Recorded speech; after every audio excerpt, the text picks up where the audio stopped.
Boa noite. Vamos a Atos, capítulo 18.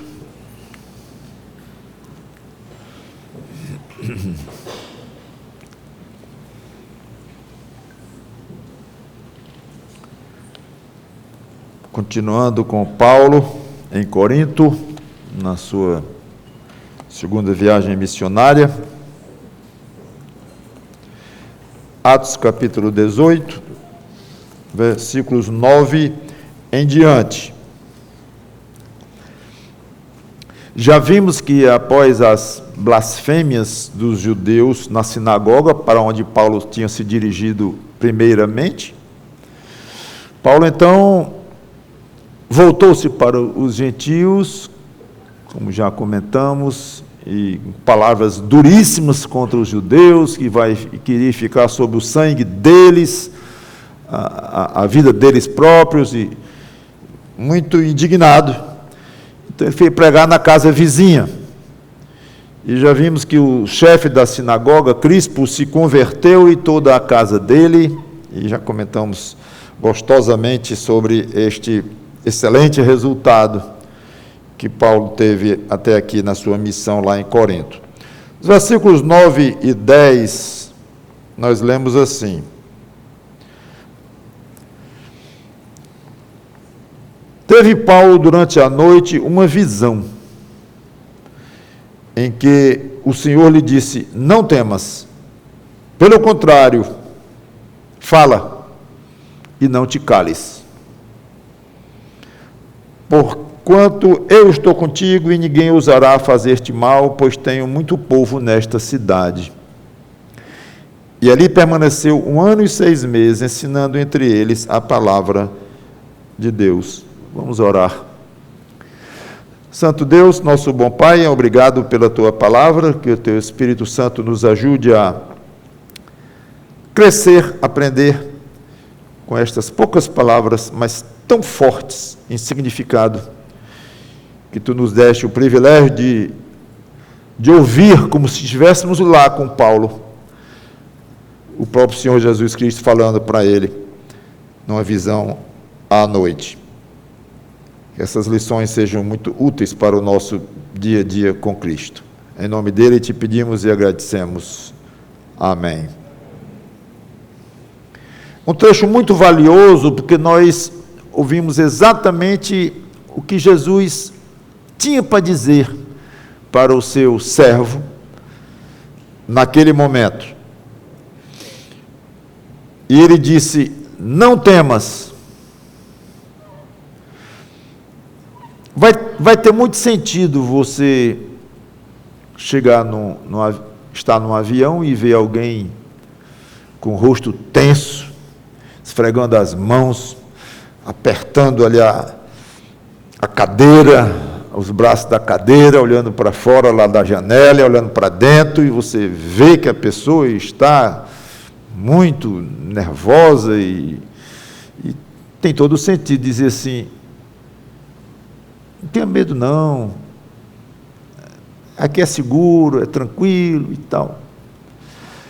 Mas não teria nenhum sentido você chegar para alguém ao lado desta outra que está ali tranquilo, tomando um suco de laranja e lendo um livro, talvez até tirando um cochilo, aí você chegar para ele e dizer: não tenha medo não. De quê? Ele vai achar estranho, porque ele não estava com medo de coisa nenhuma, não estava aparentando medo de nada.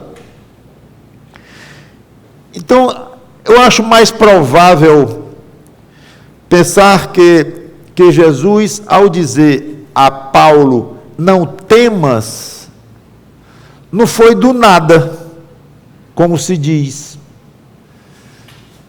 Quase como se fosse: Paulo, você está com medo, você está temendo, pois deixa eu lhe dizer, não temas não, tenha medo não.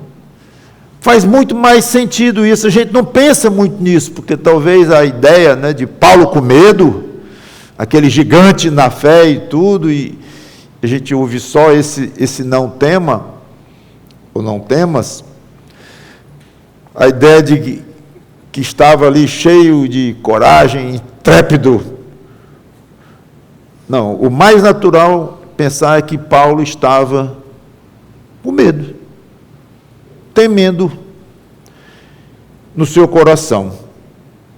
Ele nunca, aliás, deu a entender que é isento dessas coisas. Segundo os Coríntios, capítulo 7, versículo 5, curiosamente, uma carta endereçada exatamente a esses coríntios a quem ele agora estava trabalhando entre eles, segundo aos Coríntios, capítulo 7, versículo 5, ele fala com toda, aliás, a segunda carta aos Coríntios é muito pessoal, é de muita abertura pessoal de Paulo. É a carta mais pessoal de Paulo, é esta aqui, que ele escreveu, que está registrado na Bíblia. Então, no versículo 5, ele diz: porque, chegando nós à Macedônia, nenhum alívio tivemos, pelo contrário, em tudo fomos atribulados, lutas por fora, temores por dentro. Então, é muito útil para nós examinarmos as fraquezas dos nossos grandes heróis da Bíblia. Vimos uma fraqueza hoje de manhã do grande Davi, né? Eu já comentei hoje, porque nos ensinam muitas coisas com as fraquezas deles, ou nós aprendemos muitas coisas, e nós não desanimamos. Coisa ruim é quando o crente se sente assim: eu não consigo progredir, eu não sou nada mesmo, muito falho, e se sente com um certo complexo de inferioridade quando se compara com outros crentes, especialmente aqueles que são mais modelos na própria igreja, e crentes famosos mesmo, dos quais tem biografias escritas. Aí você lê a biografia daquela, se sente uma pulga. E o pior é que tem alguns autores que fazem biografias agiográficas.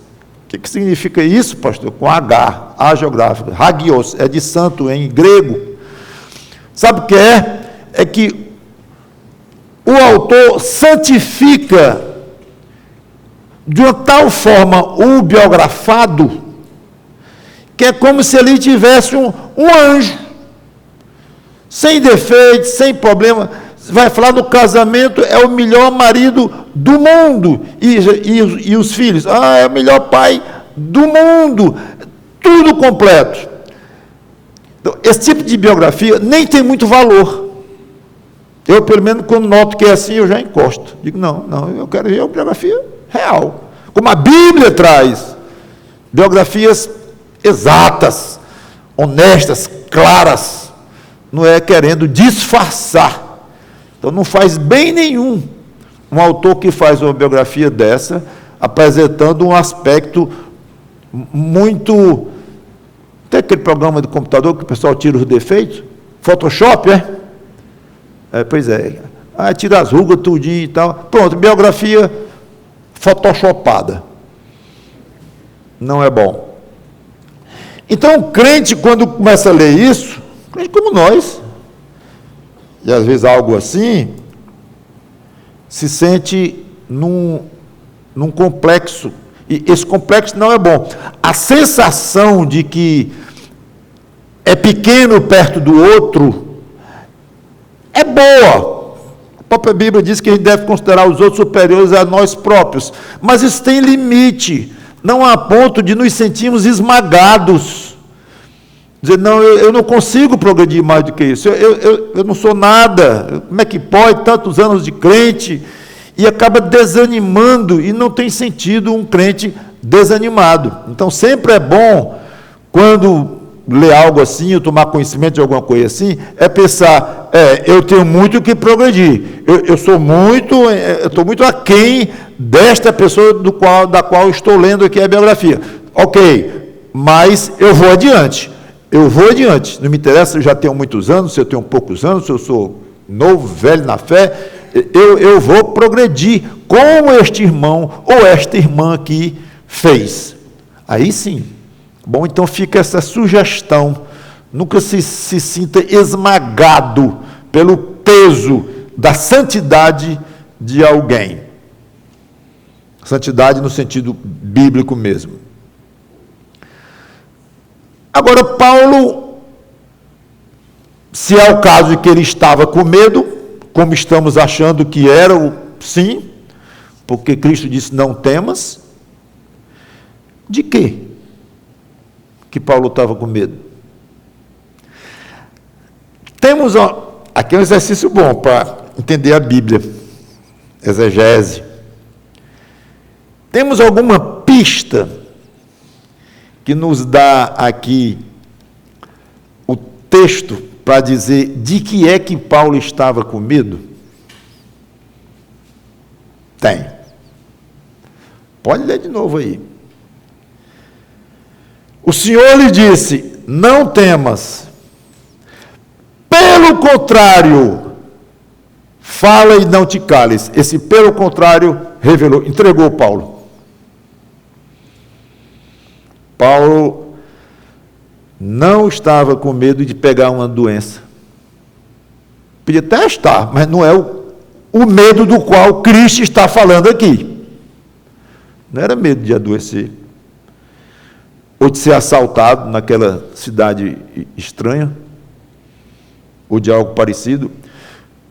Mas quando Cristo diz, pelo contrário, fala e não te cales, tudo indica que ele estava com medo das consequências que viriam diretamente pelo fato de ele falar o Evangelho. Era tão pesado o cargo dele, tão perigosa, fisicamente até, a missão dele de falar o Evangelho, que ele, até onde podemos entender, estava com medo.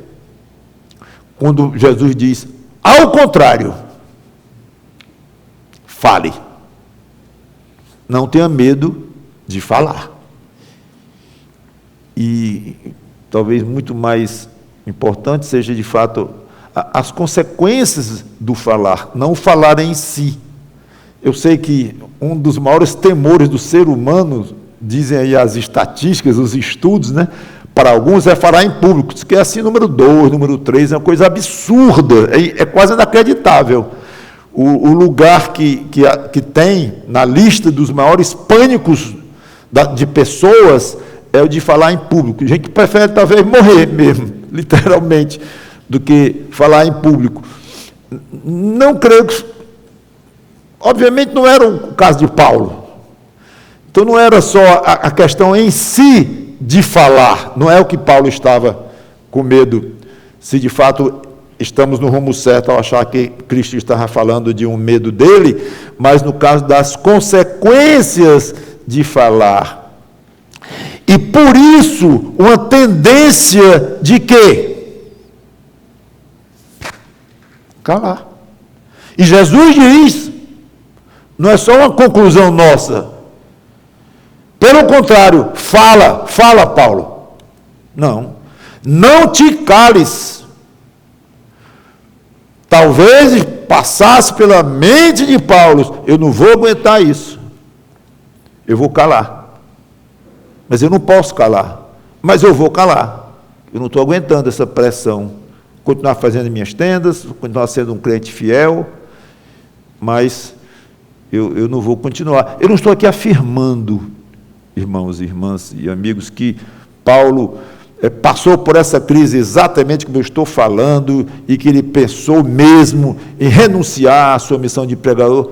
Não. O que eu estou aqui é querendo aprender alguma coisa, com algumas suposições razoáveis, para aplicar para nós. Então, estou o tempo todo dizendo que tudo supõe-se de que ele estava com medo, é quase óbvio, e que o medo era das consequências de falar. E que ceder ao medo, no caso, seria calar. E Jesus disse explicitamente, não te cales. Talvez passasse pela mente dele fazer isso. A questão é que a missão mais importante, básica de Paulo, a vida de Paulo, era pregar a Cristo, era a própria essência do ministério dele, das obrigações dele, tudo. Ele foi chamado para isso, para pregar. Então é como se ele estivesse temendo o desenrolar da missão de vida dele. Não era estar com medo de ir a um médico, fazer um exame, alguma coisa, ou não se dar com o vizinho lá, ou o problema com os judeus lá. Não, era um medo que se travasse Paulo ali, acabou. Acabou a vida de Paulo em termos de utilidade a Cristo. Porque era o que ele fazia. Então, talvez ele estivesse enfrentando uma grande crise pessoal, em termos do exercício da sua atividade para o Senhor Jesus Cristo. Jesus, então, tenta neutralizar esse temor, garantindo duas coisas a Paulo. Primeiro, a companhia pessoal dele, Cristo. Quando ele diz, não temas, pelo contrário, fala e não te cales, porque eu estou contigo. Deve ter sido muito doce para o apóstolo, muito animador, ouvir isso de Jesus Cristo. E aqui não é ler nas Escrituras como hoje nós lemos, né? E, claro, aplicamos para nós e devemos aplicar, o correto é aplicar para nós, mas já aplicando. Eu não ouvi Jesus dizer para mim, Mauro, não tenha medo, eu estou contigo. Nunca ouvi. Talvez você nunca tenha ouvido também, porque ele não costuma fazer isso hoje, nem costumava fazer na época. Era raríssimo. Até para um Paulo daquele. Era raro, não era o tempo todo. Mas Paulo ouviu aqui de primeiríssima mão, numa visão do próprio Jesus, falando, e não foi a primeira vez que Paulo teve uma visão de Cristo, claro, até na própria conversão dele foi assim. Mas imagine como deve ter sido confortante ou reconfortante para Paulo ouvir aquilo. Eu não me admiraria, aqui é especulação pura, que se tivesse sido gravada aquela frase de Jesus Cristo, ele me admiraria que ele tivesse dado uma ênfase muito grande na palavra eu. Eu. Então não seria assim, não te cales, porque eu estou contigo. Eu estou contigo. Eu, Paulo, sou eu que estou dizendo. Às vezes a gente conversa com outras pessoas e é comum alguém dizer, rapaz, sou eu que estou dizendo. Já lhe enganei alguma vez? Já lhe dei motivos de vocês... Sou eu. Ou o contrário, fazendo referência a algum... Não o contrário, mas fazendo referência a alguma pessoa. Não. Rapaz, você acreditou nisso? Acreditei, mas você é ingênuo. Não. Foi o fulano que me disse isso. Já conheço há 30 anos essa pessoa, e já tive negócio com ele, já tive contatos com ele e tudo mais, e nunca deixou de cumprir comigo. Eu conheço a pessoa. Foi ele que disse. Então, esse eu aqui deve pesar muito para você, para mim, que lemos hoje esta passagem, deve ter pesado para Paulo o tamanho deste eu. Se o próprio Senhor do universo estaria com Paulo, quem estaria contra? Por que temer se Cristo estava com ele? E essa promessa aqui pode ser generalizada a todos os crentes, não nesta passagem aqui, porque ela foi exclusiva para Paulo, inclusive eu vou comentar um aspecto interessante, na segunda parte das palavras de Cristo, mas Mateus 28 e 20, por exemplo, nós temos uma garantia de companhia pessoal, agora sim, generalizada para os crentes. Porque uma coisa é você ler uma passagem que aconteceu de palavras de Deus na revelação do Velho Testamento, ou mesmo do Novo, mas quando Deus falou do céu e se ouviu a voz dele, ou quando Cristo fala numa visão. É muito importante nós vermos se essas palavras estão sendo, no caso de serem palavras de conforto, ou transmitindo algo, ou alguma ordem, ou alguma profecia, ou coisa assim, se ela é específica para aquele caso, para aquela situação, ou se ela pode ser generalizada. Se ela pode ser generalizada para todos, então ela vale para você com certeza, absoluta. Se ela foi particularizada para aquela pessoa, naquele contexto, aí você pode aplicar para você, mas com mais cuidado, porque não é uma garantia dada a você, mas aquela pessoa. Não, mas se Cristo ou Deus prometeu para ele, porque não promete para mim? Não é bem assim. Então, há coisas que são prometidas aos crentes de uma maneira geral, e que cada crente pode tomar para si, diretamente, esta promessa ou essa afirmação de Deus. Outras coisas, não. São válidas mais para o outro, para aquele contexto lá. Mas aqui, olha, Mateus 28, versículo 20, Jesus já subindo para o céu, o 19, ide, portanto, fazer discípulos de todas as nações, batizando-os em nome do Pai, do Filho e do Espírito Santo, ensinando-os a guardar todas as coisas que vos tenho ordenado. E eis que estou convosco todos os dias até a consumação do século. Pronto, essa é uma promessa aqui geral. Mas não foi feita para esses homens? Foi, mas eles não estariam aqui até a consumação dos séculos, iam morrer, claro. A geração deles ia passar, mas essa afirmação de Jesus Cristo é para os discípulos ao longo das épocas. Então nós podemos hoje, com base nesta passagem, dizer assim: Jesus está conosco. Com base nessa passagem, sim, podemos, porque é uma promessa dele para a igreja dele. Então, quando nós vemos Cristo prometendo estar com Paulo, nós podemos aplicar essa passagem para nós, aquela que ele falou para Paulo,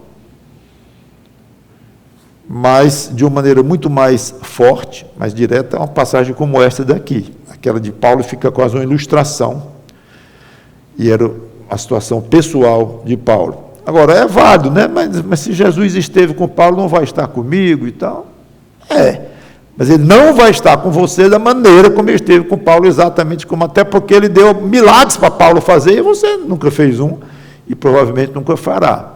Então, saiba diferenciar uma coisa da outra, porque assim você pode esperar coisas de Cristo que ele não prometeu, que é um problema para crentes. Já vi várias vezes crentes, porque Deus prometeu isso para nós. Eu digo, não tanto, meu irmão, ou minha irmã. Mas não está na Bíblia, peraí, vamos ver o texto, vamos ver o contexto. Não chame para si promessas que não são para você, obrigatoriamente. Então, saiba o que esperar de Deus.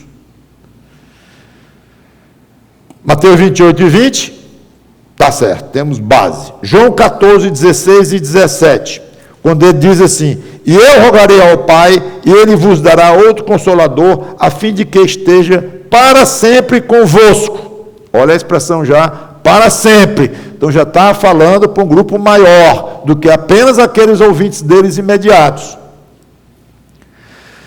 O Espírito da verdade, que o mundo não pode receber, porque não o vê nem o conhece. Vós os conheceis, porque ele habita convosco e estará em vós. Então, essa é uma promessa para os crentes em geral. Podemos ter certeza que o Espírito Santo habita em nós. Então, voltando, irmãos, é impossível uma ideia mais agradável e tranquilizadora do que esta, de que Cristo está conosco. Ainda mais quando épocas são atribuladas, são difíceis, são complicadas, não apenas em termos de mundo, como estamos todos nós vivendo hoje, muita incerteza, muita insegurança, muita expectativa ruim, negras, que é o caso hoje, mas além disso, as tribulações pessoais, que você tem a sua, você tem a sua, você tem a sua, que é diferente da minha, diferente da do outro, pessoais, que nós sabemos, nossos temores, nossas aspirações e nossas ansiedades, tudo. Então, é extremamente, deve ter um efeito extremamente benéfico, poderoso na vida do crente, Cristo está comigo. E isso aí não permita que fique apenas quase um chavão, algo já muito conhecido do crente. Todo mundo sabe que Cristo está conosco, que Ele prometeu estar conosco todos os dias e tal. A gente não tem muita novidade aqui, não.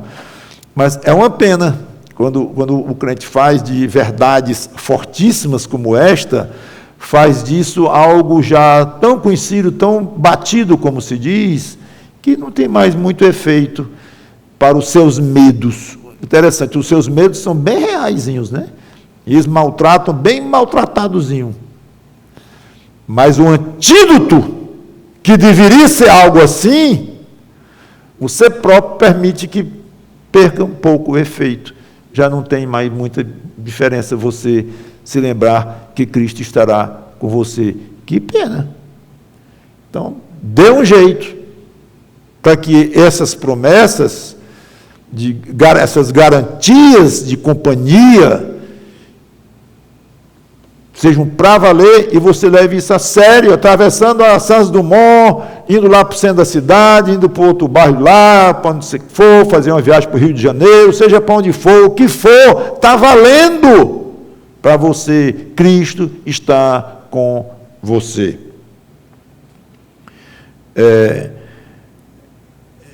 A presença dele nos garante orientação, sabedoria para quem quiser pedir, paz, poder do que nós realmente precisamos.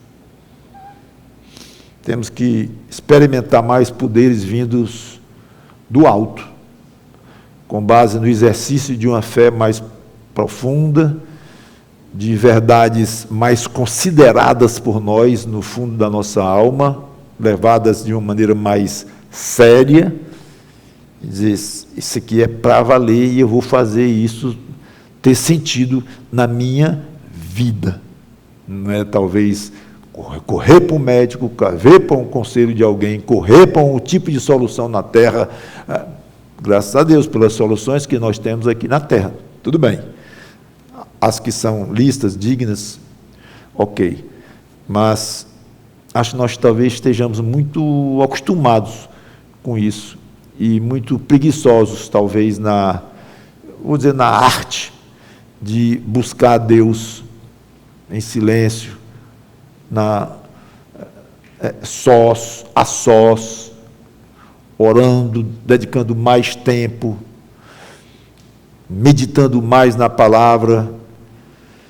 Isso é que gera o tipo de poder que, de fato, tranquiliza um crente na hora de um medo e de pensar, Cristo está comigo. Tem que exercitar a alma para que uma verdade dessa faça efeito nesta alma. Tem que dar espaço na sua mente, nas suas considerações, nos seus pensamentos, para o Espírito Santo fazer essas coisas funcionarem. Do contrário, não tem espaço, não tem como. A sua mente está ocupada demais com o dia a dia, com as coisas, com o salário, com isso, com aquilo, com a Olimpíada, com a guerra, com tanta coisa, e o dia a dia, e a família, e os filhos, e tudo está ali, não tem espaço. E acabamos realmente deixando para ouvir coisas desse tipo na pregação. Vocês acham que uma pregação dessa substitui uma meditação pessoal sua Só você e Cristo, direto, pensando, orando, conversando com Ele, abrindo o coração, confessando coisas, confessando medos a Ele e tudo mais. Não se iluda, não substitui absolutamente. Isso aqui são elementos para você levar e utilizar e se alimentar durante a semana. Só, mas não tem pregação que edifique o crente de uma maneira mais profunda. Não, pode tocar aqui, sensibilizar um pouco ali, mas rapidamente morre, porque você não deixa frutificar muitas vezes. Quando eu digo não deixa, é que a forma de nós vivermos impede, não é que você deliberadamente, eu não vou deixar que isso frutifique. Não, eu sei que você lamenta isso e sofre com isso, mas temos que ter muito cuidado, porque você precisa de poder para não ter os medos que você tem, as ansiedades que você tem, as angústias que você tem, você precisa de poder. 15 anos depois, mais ou menos, Paulo escreveu isso aqui, 2 Timóteo, capítulo 4, versículo 17, assim: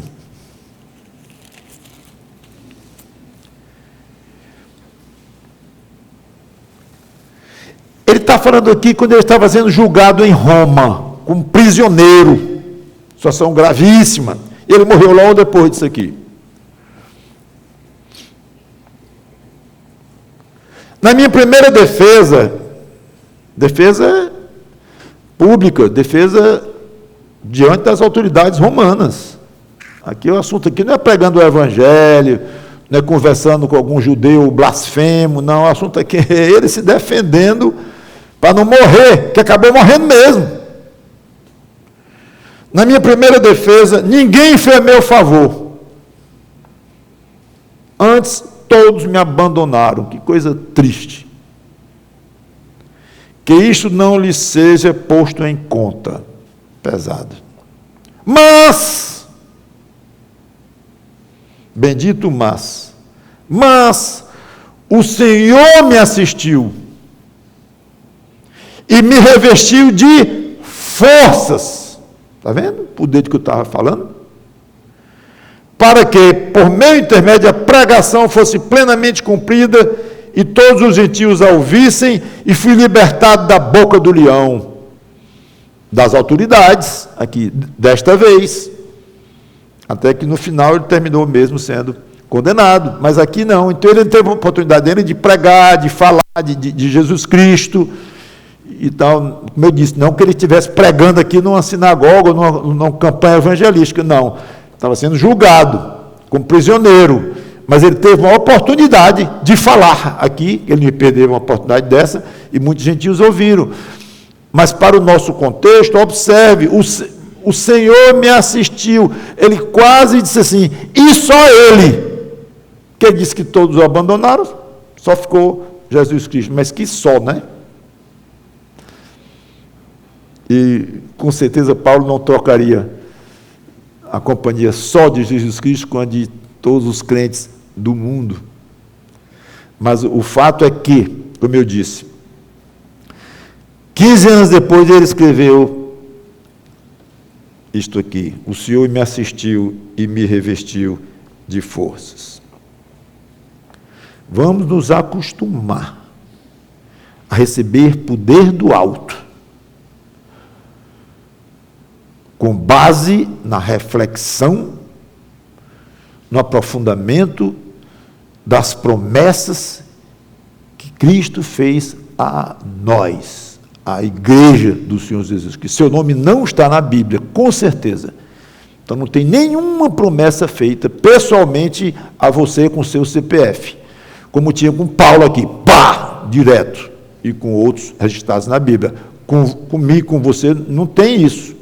Eu sei, mas tem para a igreja, para um crente, e se você é da igreja, se você é um crente, está para você, com CPF tudo, e o meu e o outro do outro, é nós todos, mas nós todos fazemos parte de quê? De um em um, então está valendo para você, se aproprie dessas coisas para você. Mas ainda havia uma segunda garantia a Paulo, voltando então a Atos 18, era a proteção física. E aqui está aquele ponto que eu disse que ia tocar, de particularidade de uma promessa. Então, Atos 18, não temas, pelo contrário, fala e não te cales, porquanto eu estou contigo. E, aí vem agora a segunda parte, ninguém ousará fazer-te mal. É muito peso. Bonita afirmação dessa. À primeira vista, pode parecer que esta segunda frase é uma consequência obrigatória da primeira. Isso é importante. Ou seja, se Cristo estava com Paulo, Cristo não disse, eu estarei contigo. Então é claro que ninguém podia fazer mal a Paulo. Não, senhor. Especialmente quando o fazer mal aqui é uma questão física, perseguição, impor sofrimento.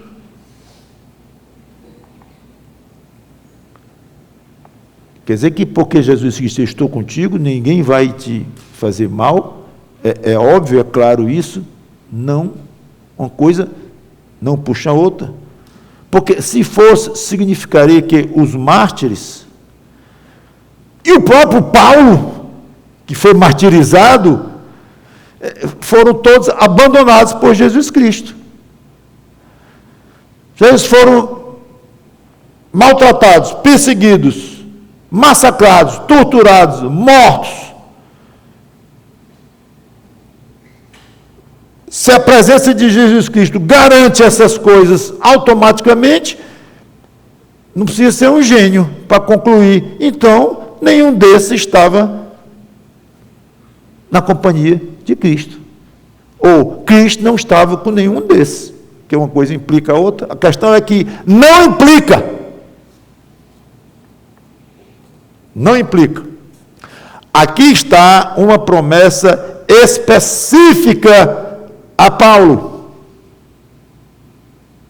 E mesmo assim, não para a vida toda, mas referindo-se exclusivamente àquela estadia de Paulo em Corinto. Cristo estava garantindo aqui proteção física, que não é algo muito comum na Bíblia, não, isso. Mas aqui, Cristo prometeu que iria, além de estar com ele, que ele está conosco todos os dias, como já mostrei, e que não implica em proteção de sofrimento, não implica, mas no caso de Paulo, implicava. Por quê? Não sei. Eu disse, ele enfrentou perseguições lá na frente, grandes, até inclusive o próprio martírio. Então, Cristo falhou com ele? Não. Mas aqui, Cristo estava garantindo. E essa aqui é exatamente como eu estava comentando, uma passagem para uma aplicação de um contexto imediato, e não um contexto de uma maneira geral. Cuidado ao ler a Bíblia, para poder interpretar corretamente.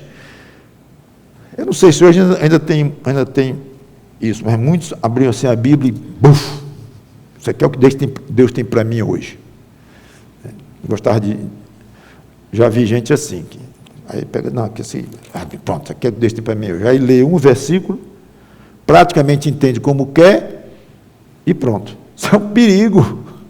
É um perigo porque ele pode estar entendendo tudo errado. Não é que tem problema você abrir a Bíblia e aonde abrir você ler e gostar e querer entender e crescer com isso. Não, é a palavra de Deus, claro. É uma maneira meio estranha de estudar a Bíblia desse jeito, né? Mas tudo bem, não tem problema nenhum, não. Se você gosta de vez em quando de fazer isso. Agora, isso pode trazer algum tipo de uma crendice. De fechar os olhos, abrir, pronto, isso aqui é o que Deus tem para mim hoje. Aí aplica diretamente o que está lá escrito, aplica para você naquele momento, naquele contexto ali.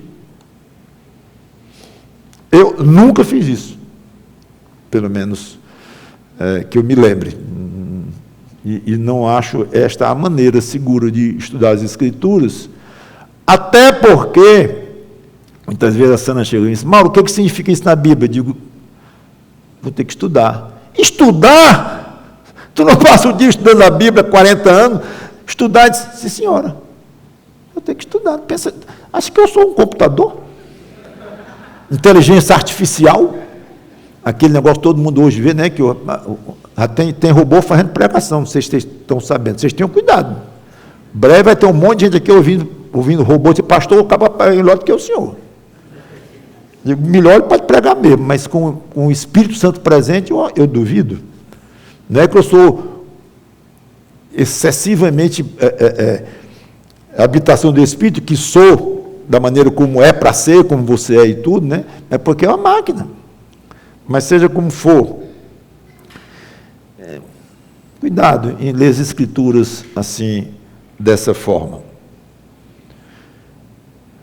Em nenhum lugar há na Bíblia a promessa de que o crente com quem Jesus Cristo estivesse, ou seja, todos, que ele está com todos, não sofreria agressão nenhuma. Em nenhum lugar. Muito ao contrário. Abra aí, em 2 Timóteo 3:12.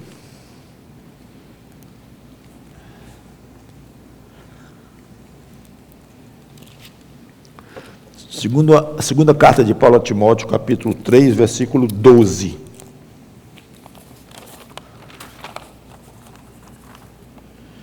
Ora, todos quantos querem viver piedosamente em Cristo Jesus serão perseguidos. Cadê a proteção física? E perseguição inclui agressões físicas, prisões, torturas ou o que for. Aí. E Jesus disse também que aquele que quiser vir após ele, negue a si mesmo, tome a sua cruz e siga-me. Então, não espere proteção física, que é um grande problema dos que pregam a questão da prosperidade e tudo mais, é que o crente fiel se livra desse tipo de coisa, e não é só o contrário. Só o contrário, digo, é que contrário no sentido de que ele deve esperar sofrimento, se vier, no tamanho que vier, veio, um sofre mais do que o outro, outros é evidente, não sabemos porquê, não sabemos qual o critério. Às vezes vemos um crente sofrendo, e quando passa por um sofrimento, vem um outro pior. É impressionante isso.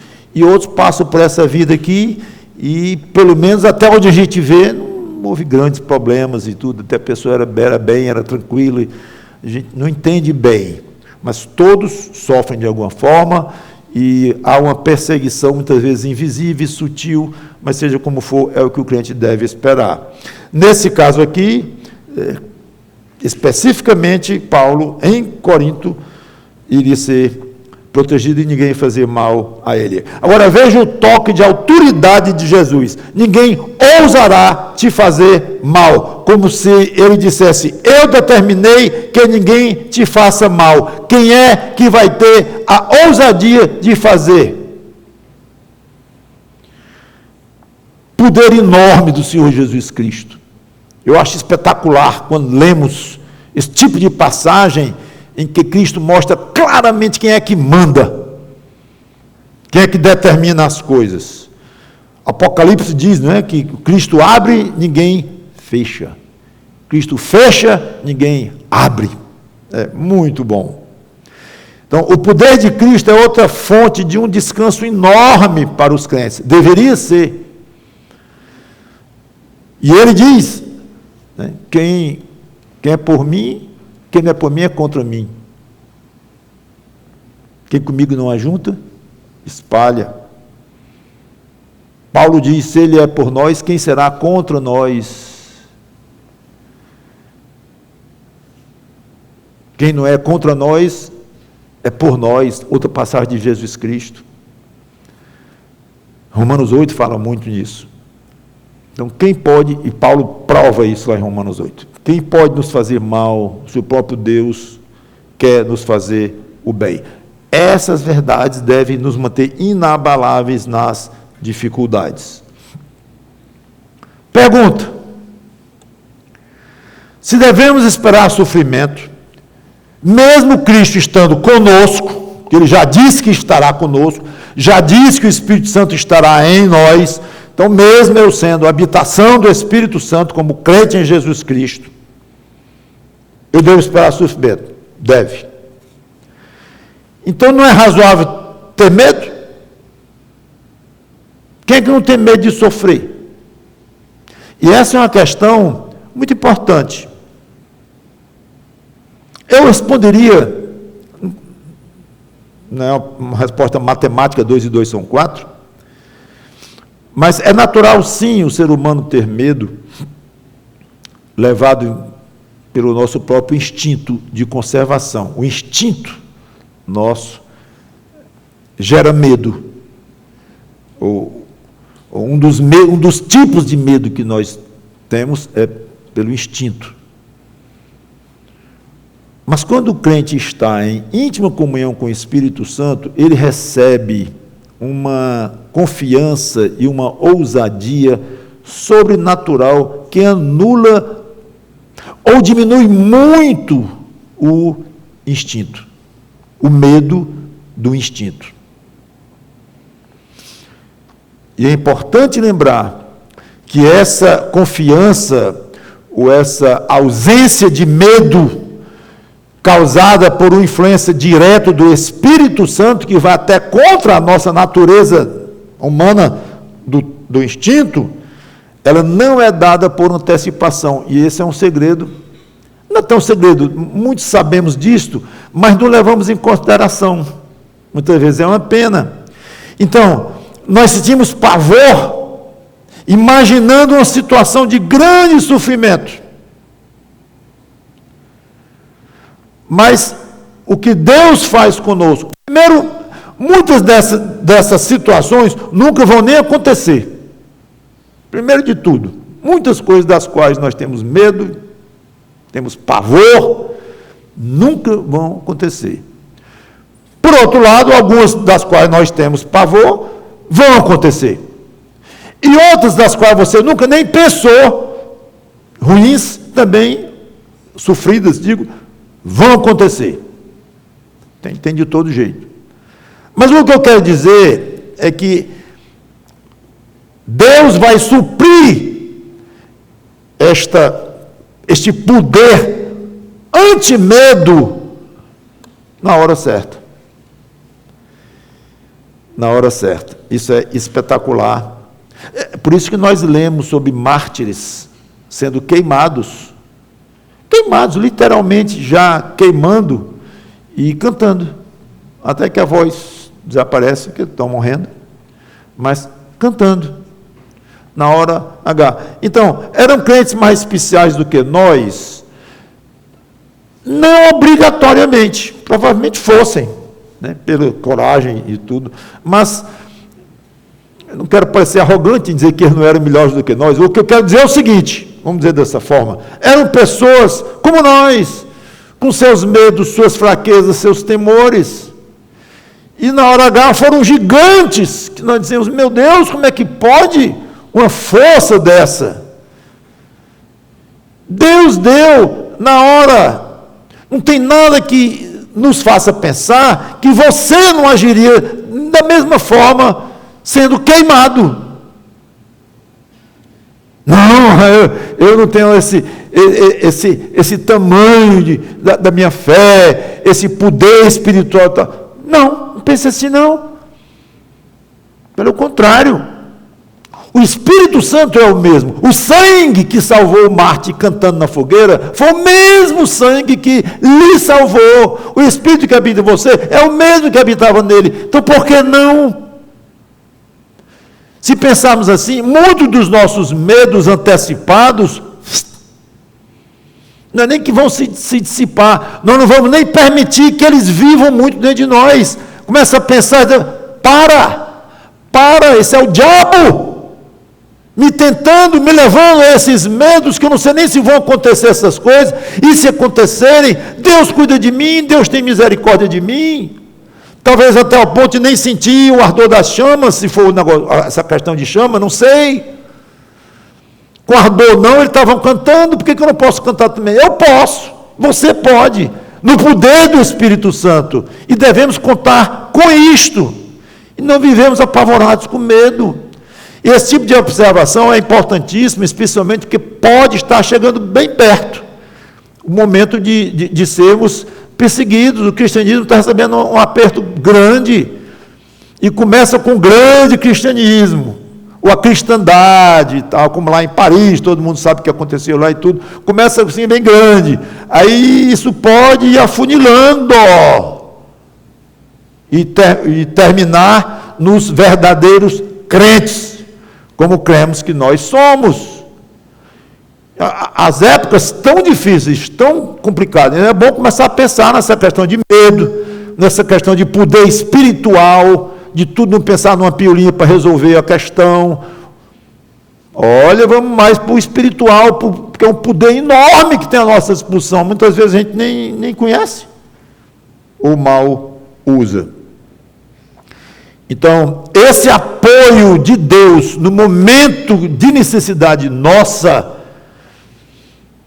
nós podemos e devemos esperar sim.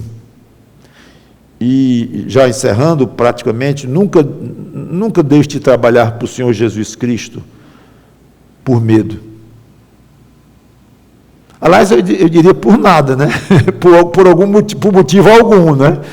Mas nosso assunto é medo, então eu estou focalizando no medo. Também tem mil outros motivos para você, infelizmente, não trabalhar para Cristo, mas focalizando o medo. Então, não deixe, porque você pensou muito nas consequências, aí vai acontecer aquilo, isso, vai acontecer aquilo, eu não vou aguentar isso, eu não vou aguentar essa pressão, não vou aguentar essa perseguição, não pense assim, não. Está se sentindo com vontade de servir a Cristo, numa certa direção, num certo rumo, vá, mas os medos, não deixe, se o medo está lhe atrapalhando ou lhe impedindo, isso vem do inimigo. Pode ter certeza. Pode ter certeza. Esse medo vai dar alegria ao diabo, que tem muito interesse em anular, estragar o nosso trabalho. Então, se nós formos fiéis, Deus vai tirar o medo da maneira como Ele queira tirar. O medo, a dor, a angústia, Ele tem poder para tirar 100%. Se Ele vai tirar 100% em cada situação, não sei. Mas Ele garante que quer o nosso bem, que nos ama e quer nos ajudar em tudo. Então, Jesus termina suas palavras com uma revelação muito interessante. Lá em Atos 18, então, quando ele diz: portanto, eu estou contigo e ninguém ousará fazer este mal, pois tenho muito povo nesta cidade. Muito interessante, uma questão aqui de eleição, viu? Eu não vou detalhar muito, já quero encerrar. Mas Paulo deveria permanecer em Corinto e falando intensamente o Evangelho. E que não tivesse medo nenhum das consequências. E o motivo que Cristo dá é: eu tenho muita gente aqui. O que isso significa? Muitos eleitos, muitos escolhidos aqui, meus, nesta cidade. E a salvação deles, Paulo, eu vou realizar por meio da sua pregação. Olha o peso, a honra de um trabalho seu, ser junto, colado com o decreto eletivo de Deus. Deus escolheu. Eu tenho muita gente nessa cidade. Quem pode falar algo assim? Quem pode pensar em dizer: eu tenho muita gente aqui? Tinha que ser Jesus Cristo para falar algo assim. Homem e Deus ao mesmo tempo. Se tu tem muita gente nessa cidade, Senhor Jesus Cristo, estão todos eleitos antes da fundação do mundo, não é isso mesmo? E ele diria, então tanto faz eu calar ou não, né? É não. Fale e não te cales, porque eu tenho gente aqui, o teu trabalho está atrelado com o meu, a minha eleição, eu atrelei a tua língua.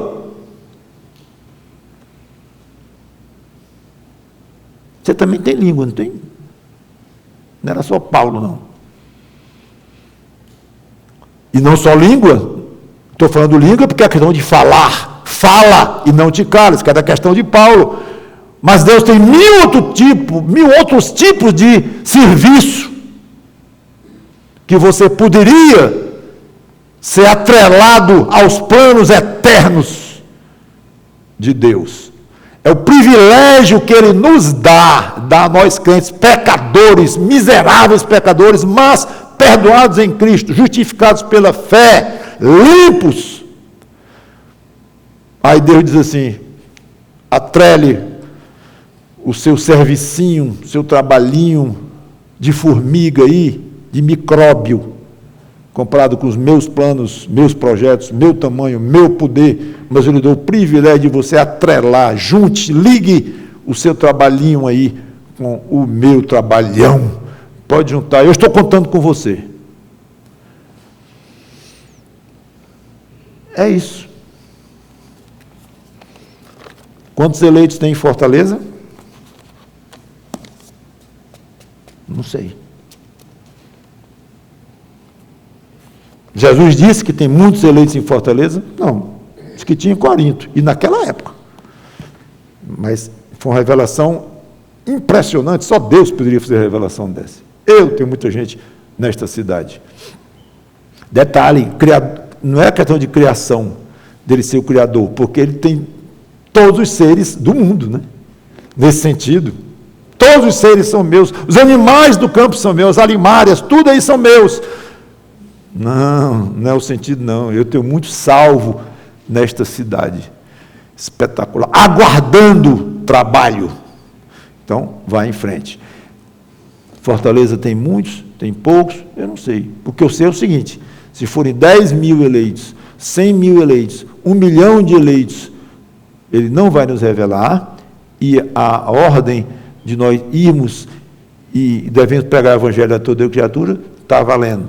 E mesmo que não seja pregar, como eu já disse, o seu trabalho pode ser outro, além de pregar, ou em vez até de pregar de uma maneira mais formal, pregar, falar de Cristo para todos onde você se encontra aí, que é possível falar, sim, para todos está valendo tudo isso aí. Mas, além disso, espetaculares trabalhos que estão esperando aí para você servir o Senhor Jesus Cristo. Vamos orar. Obrigado, Senhor Deus, pela Tua palavra, que o Teu Espírito Santo toque nos corações dos crentes, para que não se calem, não tenham medo e confiem em Ti. Tu estás conosco todos os dias, embora de uma maneira que não garanta a falta de sofrimento. Sabemos disto. Mas se quando vier, tu poderás anular muito ou totalmente este medo, algum medo que venha a surgir. Obrigado pela tua proteção. Obrigado porque somos salvos em Cristo. E quero te pedir, ó Deus, pelos não salvos que estão ouvindo essa palavra, que eles tenham vontade dentro do coração deles de resolverem esta pendência contigo, ó Deus. Essa pendência de pecador que precisa de salvação. E Cristo, somente Cristo pode, com o poder que Ele tem e com a missão cumprida de Salvador, Ele pode salvar almas. E não temos, ninguém traz escrito na testa aquele que tu elegeste. Mas não importa. O que realmente vale é cada um pensar na sua própria situação e perguntar, e eu? E eu? Está muito claro tudo isso aí, tudo mais. E eu? E se alguém aqui sente a vontade de se entregar a Jesus Cristo, ainda tem essa pendência consigo, alguém que até pode ter feito até decisão de fé algum tempo atrás, foi até batizado, mas sente no coração que ainda falta um comprometimento da alma maior, mais profundo, que ninguém seja impedido pelo teu grande inimigo de fazer isto, mas que venha aos pés do Senhor Jesus Cristo e realmente se converta e seja salvo e possa depois olhar e dizer assim, pois é, eu era mais um de Cristo nesta cidade. Dá coragem a essas pessoas para fazerem isso, e fé. Em nome do Senhor Jesus Cristo, pedimos e agradecemos. Amém.